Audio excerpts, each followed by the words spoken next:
India isn't just a country, it's a whole universe wrapped in one nation. Think about it. You can travel thousands of kilometers here and feel like you've entered a brand new world every few hours. That's the magic of Indian culture.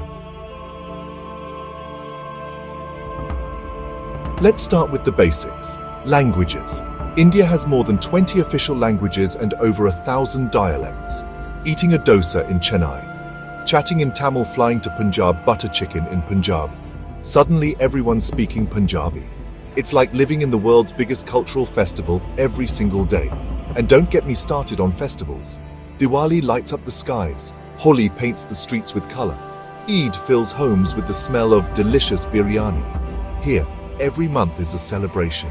There's always something to look forward to, and everyone's invited. Now food. Spicy curries in the south, creamy gravies in the north, tangy snacks in the west, sweet treats in the east. Every meal is an adventure for your taste buds. But it's not just about the differences, it's about unity.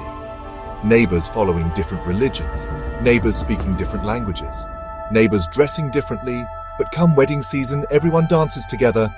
That's the real secret. Diversity isn't a challenge here, it's a celebration. Ancient temples, cutting-edge tech cities, traditional music, Bollywood blockbusters. India is always blending old and new. The culture here teaches me to respect my roots while embracing change, something I think the whole world could learn from. So next time you think of India, don't just imagine the Taj Mahal or yoga. Imagine a place where every street corner has its own story and every person adds a new color to the canvas.